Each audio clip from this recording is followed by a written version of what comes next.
का हमारा बहुत ही सुंदर विषय है, वह विषय कायोत्सर्ग।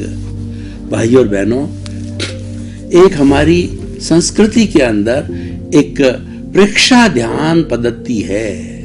उस प्रेक्षा ध्यान पद्धति के 8 अंग है, वो हम धीरे धीरे करके लेंगे। हम अपनी चेतना को जगाना चाहते हैं, हम अपने स्वभाव में रहना चाहते हैं, हम विभाव को छोड़ना चाहते हैं, तो सिद्धांत अपनी जगह है, लेकिन प्रयोग भी अपनी होना जरूरी है। क्योंकि जो हमारा सिद्धांत है वो तो थ्योरी है, लेकिन जब तक प्रैक्टिकल नहीं किया जाता है, प्रैक्टिकल नहीं करने से जो है वह थ्योरी जो है हमारे भीतर हृदयंगम आत्मसात नहीं होती है। तो ही हम धीरे धीरे अब जो जितने 8 अंग है एक एक करके लेंगे। तो प्रेक्षा ध्यान के 8 अंगों में पहला अंग है कायोत्सर्ग है। पहले मैं इसकी थ्योरी बताऊंगा और फिर इसको प्रैक्टिकल करके बताऊंगा और फिर इसके लाभ बताऊंगा। 3 भागों में इसको बांटता हूं। तो पहला भाग है कि प्रेक्षा ध्यान। प्रेक्षा का अर्थ होता है देखना, और ध्यान का मतलब एकाग्रता से देखना। व्यक्ति बाहर की आंखों से सारी दुनिया को देखता है, 5 इंद्रियों से जगत को देखता है, वो हमारे बाह्य जगत व्यवहार जगत को देखता है, और भीतर की आंखों से जो है भीतरी जगत को देखता है। भीतरी जगत बाहर के जगत से बहुत बड़ा है, अनुकूल जगत है, वो आत्मा का जगत है, परमात्मा का जगत है, और वहां पे रूपांतरण होता है, वहां पर सत्य मिलता है, और वो हमारा स्वभाव बनता है आगे जा करके। तो वो भीतरी, अब देखना दोनों तरफ है, भीतर देखो चाहे बाहर देखो। कैसे देखना, ये मुख्य बात है। राग द्वेष मुक्त होकर देखना है। आप खुली आंखों से देखो तो किसी व्यक्ति को देखो या वस्तु को देखो तो उसके प्रति प्रियता अप्रियता के भाव न आए, राग द्वेष न आए, और वो वस्तु जिस रूप में, उस रूप के अंदर ही देखना जो है वह जो है वो हमारा वो प्रेक्षा कहलाता है। और भीतर भी देखें तो प्रेक्षा राग द्वेष रहित होकर के देखना को प्रेक्षा कहते हैं। प्रेक्षा का सामान्य अर्थ है देखना, पर कैसे देखना, राग द्वेष रहित होकर के देखना। उस राग द्वेष रहित होकर के देखने के लिए पूरा ही प्रेक्षा ध्यान का सिस्टम बना है, उसके अष्टांग बने, योग बने हैं, तो उस 8 चरण बने हैं। एक एक चरण को हम लेते रहेंगे। पहला चरण है कायोत्सर्ग। कायोत्सर्ग का होता है मतलब काया का उत्सर्ग करना, शरीर में रहते हुए भी शरीर का भान न होना। अगर ये स्थिति प्रैक्टिकल रूप से हमारे सद जाती है तो हम विदेह हो जाते हैं। राजा जनक विदेह थे, और वह मिथिला के राजा थे, और सीता उनकी पुत्री थी, और भी पुत्रियां थी।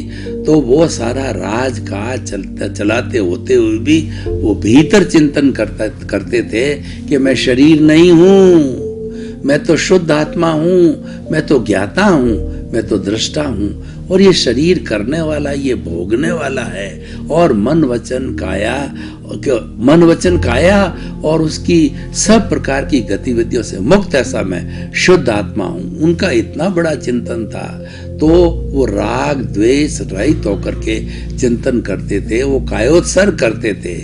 और हर जो साधु सन्यासी है, अगर उसको जीवन के अंदर आगे बढ़ना है तो समय समय पर कायोत्सर्ग करता रहना चाहिए। जब हम काया में रहते हुए भी काया का अनुभव नहीं होगा, इसका मतलब ये काया को हम पड़ोसी समझेंगे कि मैं तो शुद्ध आत्मा हूं और ये मेरी पड़ोसी है, हम दोनों साथ रहते हैं, लेकिन मैं तो चेतन हूं, ये तो जड़ है, ये तो पीछे से जो है लेकर के आया है। जो कुछ भी प्रश्न पेपर जो हल करके आया उसका सारा मन वचन का है, ये सारी गतिविधि है, वो परिणाम है, वो पुरुषार्थ नहीं है। मैं करने वाला पुरुष, मुझे जो करना है वो पुरुषार्थ है। वो पुरुषार्थ है ज्ञाता दृष्टा भाव में रहना, अपने स्वभाव में रहना, अपना चिंतन करना कि मैं तो शुद्ध आत्मा हूँ, मैं तो ज्ञाता हूँ, मैं तो दृष्टा हूँ, मैं तो जानने वाला हूँ, देखने वाला हूँ, मैं अनंत ज्ञान वाला हूँ, मैं अनंत शक्ति वाला हूँ, अनंत में जो है वो अनंत सुख का धाम हूँ, अव्यबाद हूँ, टंकोत कीर्ण हूँ, ऐसे सैकड़ों हजारों जो है शुद्ध आत्मा की मैं सच्चिदानंद हूँ, ऐसी क्वालिटी का चिंतन करना जो है ये स्वभाव में रमण करना है। तो भाइयों आइए हम कायोत्सर्ग का प्रयोग करते हैं। आंखें कोमलता से बंद, रीढ़ की हड्डी सीधी और एंटीना की तरह सीधी रहे और दोनों हाथ की मुद्रा जो है ध्यान की मुद्रा में रहे।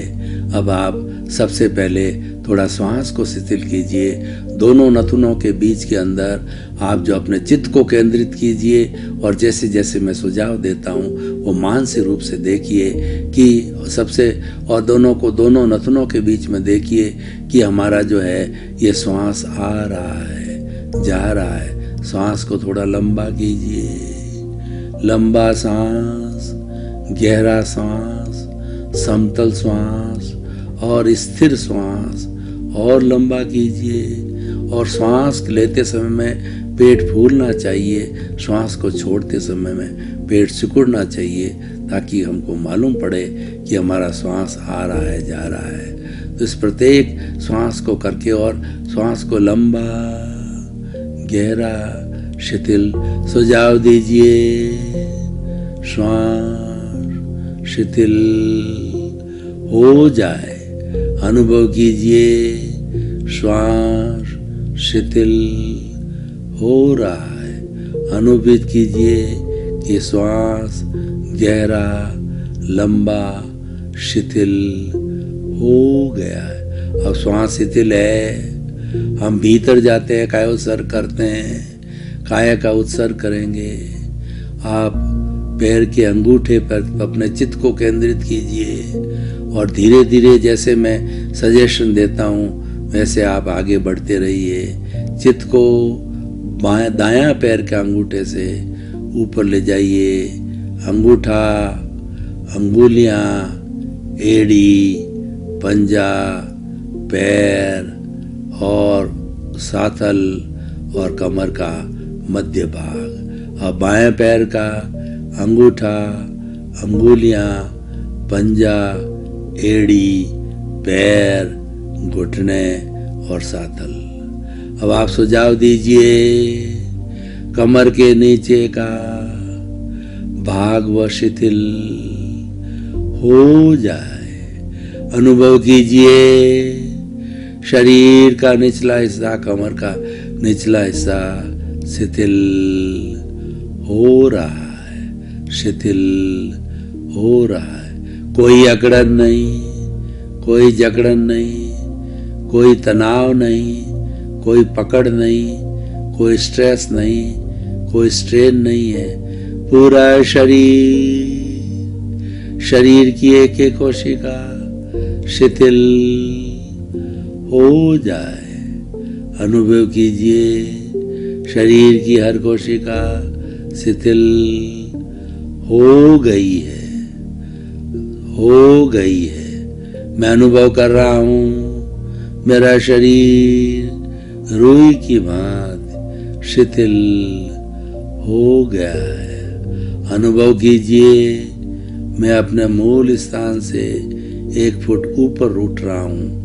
इतना शरीर हल्का, इतना शरीर हल्का, इतना शरीर हल्का हो गया है। तो ये हमारा कायोत्सर्ग जो है वो धीरे धीरे पुष्ट हो रहा है और हमको अनुभूति हो रही है कि मैं अलग हूँ, शरीर अलग है, काया अलग है और मैं अलग हूँ। भेद विज्ञान की स्थिति पैदा हो गई है। अब धीरे धीरे मूल रूप में आ जाइए।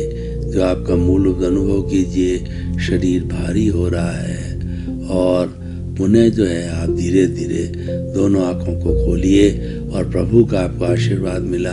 प्रभु ने आपको जो है शक्ति दी। वो शक्ति हाथ की अंगुलियों पर आ गई है।